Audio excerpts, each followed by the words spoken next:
Welcome to You Son of a Witch. Oh, yeah. This week we're taking a wizarding probe into two wild flash fiction stories. Oh, right. And we've got emperors facing down ancient evils Right. and travelers who can bend reality with their thoughts. Oh, wow. So, you sent these in and they are packed with some really intriguing possibilities. Absolutely. Yeah. It's so interesting, when you look at these two stories together, they're so different, but they both seem to touch on these universal human experiences. Right. Like, how do leaders face the unknown? Yeah, How do that's right. people navigate worlds of deception? Exactly. And our first stop takes us right into the Aztec Empire, Okay. right on the cusp of the Spanish arrival. Wow. So this story, The Feathered Serpent's Heir, it centers on Emperor Montezuma II, Okay. and he's facing a threat that's way older than any European power. Interesting. So you've got a stolen smoking mirror. Uh-huh. And according to the story, that's a really bad omen. Oh. It signals like this ancient, sinister danger. Oh. And it really makes you think about the kinds of pressure that a leader faces Yeah. when the threats aren't just like armies or rivals, Right. but something cosmic. Right. Like something you can't even really understand or fight in a normal way. Exactly. And the story sets up this dual anxiety for Montezuma. Okay. So you've got these ships on the horizon, right? Yeah. A tangible threat, Yeah, something you can see and fight. but then you have this ancient darkness Yeah. represented by this stolen artifact. Uh-huh. And it just suggests that there's a deeper instability Wow. in their world. Yeah, it's like the whole foundation of their reality is shaking. Exactly. And it forces Montezuma to consider solutions Yeah. that are way outside of normal politics. So what does he do? Well, that's the big question the story explores. Okay. What lengths will he go to protect his empire from this ancient evil? Right. And his answer, as the title suggests, involves this really profound embrace Okay. of the Quetzalcoatl legend. So he's not just like praying to this god. No, it goes way beyond that. Oh, wow. It's so literal and striking. Really? He physically transforms himself What? into a being with like emerald feathers. It's not just a title or like a costume? No, it's a fundamental change to his being. It's like those leaders we've talked about who feel they have to become the myth. Yes, exactly. Wow.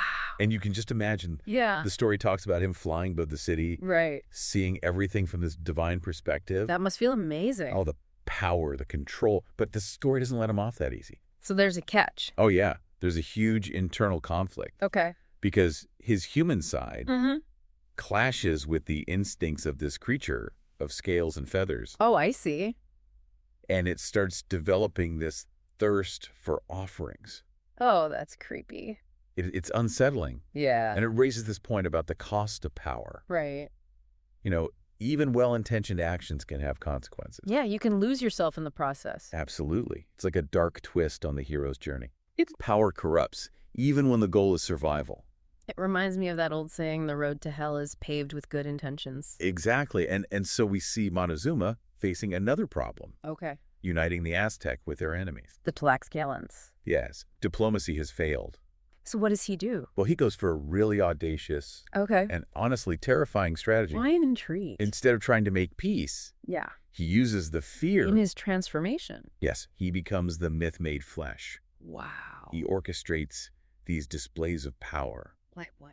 The story mentions Tlaxcalan villages consumed by emerald fire. So he's putting on a show. Exactly. He's letting the rumors of a wrathful Quetzalcoatl spread. He's weaponizing the folklore. Yes, it's a gamble to force an alliance through terror. It makes you think about leadership in desperate times. Doesn't it? What lines do you cross when survival is at stake?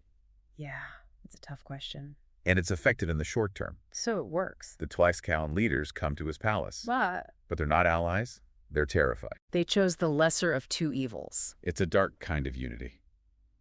It's not built on trust. And the story ends with this chilling line to defeat a monster. Montezuma may have had to become one himself. That's heavy. It is a real reflection on the burdens of leadership. Okay, so where are we going next? Okay, let's switch gears completely. All right. Our second story. The conjurer Marco Polo takes us to the Silk Road. Marco Polo, that's a familiar name. But this isn't the explorer we all learned about. Oh, really? This Marco Polo is a storyteller, Okay. but in a very literal sense. What do you mean? He can conjure illusions What? with just like a twist of will. He's like a magician. Yeah, and he can subtly manipulate perceptions. That's amazing. So it adds this whole layer of mystique to his travels. So there's more to him than just exploration. Exactly, and we find him in a tricky situation. Okay. He's been tasked by Kublai Khan's grandson, Bat Bayar, to entertain a rival Khan named Temur. Interesting. Sounds simple, Like a court performance. but there's a ton of tension. I see political maneuvering. Exactly, it's a delicate diplomatic mission Bruh. disguised as entertainment. By state. And the centerpiece is Marco's illusion. Okay. He conjures this horde of Mongol warriors. Out of thin air. Yeah. And then he transforms them into terrifying wraiths. That's a good trick. You can imagine the impact. Yeah.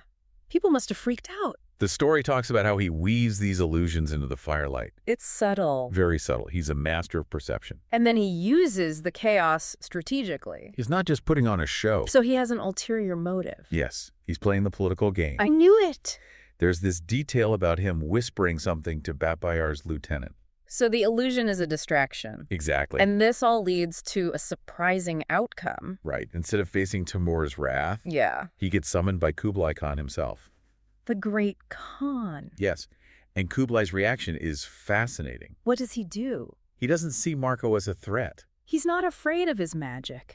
No, he sees his cunning. The ability to create and see through illusions. Exactly. And he turns Marco into a spy master. Wow, what a twist. It's like this unconventional skill becomes hugely valuable. Kublai recognizes that someone who can create illusions can also spot them. Right.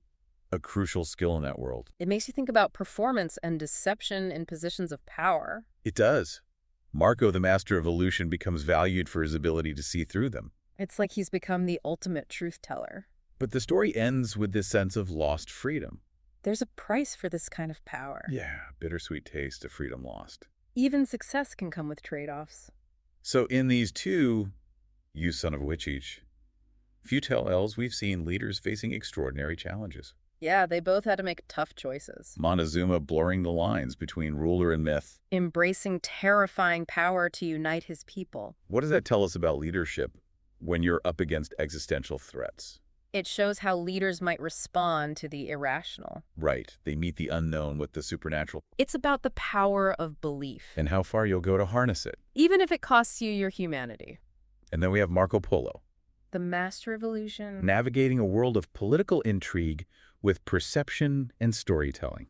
It's a reminder to think critically. Yes, to question the narratives we're given. His success was understanding human psychology. And manipulating expectations. It makes you wonder, how often are we seeing the truth? Versus a carefully constructed illusion. A good question to keep in mind. These flash fiction stories offer insights into power perception and the lengths we go to when facing the impossible. They really make you think. We hope this wizarding probe has sparked your curiosity. What did you find most interesting? What other legendary figures might have hidden depths? It's something to ponder. Keep those thoughts brewing, and don't forget to rate and follow you, son of a witch.